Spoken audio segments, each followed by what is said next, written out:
Hello friends, ನಾನಿವಾಗ ಬಾಳೆಹಣ್ಣಿಂದ ಹಲ್ವಾ ಹೇಗೆ ಮಾಡೋದು ಅಂತ ಹೇಳ್ತೀನಿ ನೋಡಿ. ತುಂಬ ಹಣ್ಣಾಗಿರೋದು 8ರಿಂದ 10 ಬಾಳೆಹಣ್ಣು ತೊಗೊಂಡಿದ್ದೀನಿ ನೋಡಿ. ಈ ಥರ ತುಂಬ ಹಣ್ಣಾಗಿರಬೇಕು. ಇದನ್ನು ಸಿಪ್ಪೆ ತೆಗೆದು ಮಿಕ್ಸಿ ಜಾರಿಗೆ ಹಾಕ್ಬಿಡ್ಬೇಕು ನೋಡಿ ಫ್ರೆಂಡ್ಸ್. ಇವಾಗ ಸಿಪ್ಪೆ ತೆಗೆದು ಮಿಕ್ಸಿಗೆ ಹಾಕಿದ್ದೀನಿ. ಇವಾಗ ನಾವು ರುಬ್ಕೋಬೇಕು ಅದನ್ನು ನುಣ್ಣಗೆ ನೋಡಿ ಫ್ರೆಂಡ್ಸ್. ಇಷ್ಟು ನುಣ್ಣಗಾದರೆ ಸಾಕು. ಇವಾಗ ಒಂದು ಬಾಣಲೆ ಗ್ಯಾಸ್ ಮೇಲೆ ಇಟ್ಬಿಟ್ಟು ಅದಕ್ಕೆ ಸ್ವಲ್ಪ ತುಪ್ಪ ಹಾಕಬೇಕು.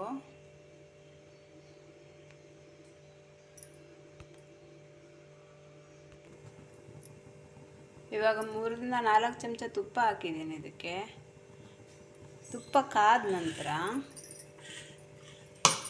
ಬಾಳೆಹಣ್ಣು ರುಬ್ಬಿಟ್ಟಿದ್ದೀರಲ್ಲ ಅದನ್ನ ಹಾಕ್ಕೊಂಬಿಡ್ಬೇಕು ನೋಡಿ. ಈ ಥರ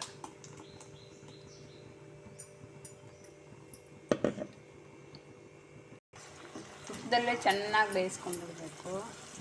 ಇದು ನೀವು ಬಾಳೆಹಣ್ಣು ತಂದಿರ್ತೀರಲ್ಲ ಫ್ರೆಂಡ್ಸ್, ವೇಸ್ಟ್ ಮಾಡಬಾರ್ದು. ಹಣ್ಣಾಗ್ಬಿಡ್ತು ಅಂದರೆ ಈ ಥರದ್ದೇನಾದರೂ ಒಂದು ಮಾಡಿಕೊಂಡ್ರೆ ಇದಿಟ್ಟರೆ ಕೆಡಲ್ಲ, ಚೆನ್ನಾಗಿ ಯೂಸ್ ಮಾಡ್ಕೋಬೋದು. ಬಾಳೆಹಣ್ಣಾದರೆ ಕೆಟ್ಟೋಗ್ಬಿಡುತ್ತೆ. ಚೆನ್ನಾಗಿ ಸ್ವಲ್ಪ ಕಲರ್ ಬರೋ ತನಕ ಕುದಿಬೇಕಿದು.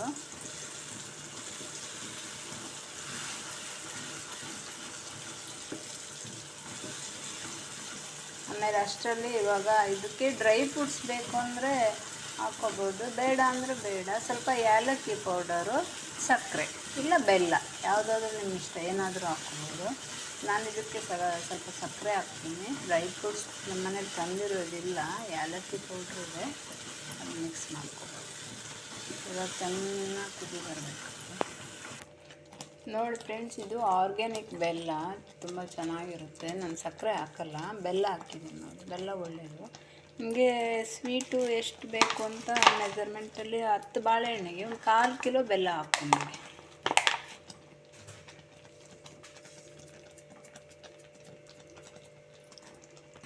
ನೋಡಿ ಫ್ರೆಂಡ್ಸ್, ಸ್ವಲ್ಪ ಬಣ್ಣ ಚೇಂಜ್ ಆಗ್ತಾಯಿದೆ. ಚೆನ್ನಾಗಿ ಕುದಿ ಬರಬೇಕು, ದಪ್ಪಗೆ ಬರಬೇಕು. ಹಿಂಗೆ ಕುದೀತಾ ಇರಬೇಕು. ಇವಾಗ ನಾವು ಡ್ರೈ ಫ್ರೂಟ್ಸು, ಏಲಕ್ಕಿ ಪೌಡ್ರು, ರುಚಿಗೆ ತಕ್ಕಷ್ಟು ಸ್ವೀಟು, ಸಿಹಿ ಎಷ್ಟು ಬೇಕಂತ ಹಾಕ್ಕೊಂಡ್ಬಿಡ್ಬೋದು. ನೋಡಿಕೊಂಡು ಇದನ್ನು ಸ್ವಲ್ಪ ಇದಾದಮೇಲೆ ಒಂದು ಪಾತ್ರೆಗೆ ತುಪ್ಪ ಹಾಕ್ಕೊಂಡ್ಬಿಡ್ಬೇಕು. ಈ ಥರ ಇಟ್ಟು ಅದಕ್ಕೆ ಚೆನ್ನಾಗಿ ಇದು ಮಾಡಿ ಹಾಕ್ಕೊಂಡ್ಬಿಟ್ಟು ಆರಕ್ಕೆ ಬಿಡಬೇಕು.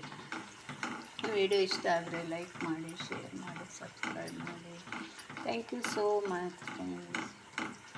ಇನ್ನೂ ಸ್ವಲ್ಪ ಇದಾಗಬೇಕು ನೋಡಿ ಫ್ರೆಂಡ್ಸ್. ಇಷ್ಟ ಆದ ಬರಬೇಕು. ಇವಾಗ ರೆಡಿಯಾಗಿದೆ, ಸಾಕು ನೋಡಿ. ಈ ಥರ ಮಾಡಿದ್ರೆ ಹಿಂಗೆ ಬರಬೇಕಲ್ಲ ನೋಡಿ, ಇಷ್ಟ.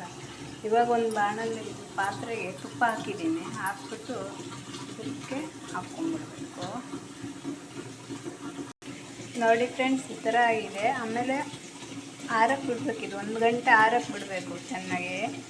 ಆಮೇಲೆ ಕ್ಲೀನಾಗಿ ಕಟ್ ಮಾಡ್ಕೊಂಡ್ಬಿಡ್ಬೇಕು, ಹಲ್ವಾ ಪೀಸ್ ಥರ ನೋಡಿ. ಈ ಥರ ಆರಿದ ನಂತರ ಮಾಡಬೇಕಿದು, ಚೆನ್ನಾಗಿ ಬರುತ್ತೆ. Thank you friends. ವಿಡಿಯೋ ನೋಡಿದ್ದಕ್ಕೆ. ಇಷ್ಟ ಆದರೆ ಲೈಕ್ ಮಾಡಿ, ಶೇರ್ ಮಾಡಿ, ಸಬ್ಸ್ಕ್ರೈಬ್ ಮಾಡಿ. Banana halwa ready.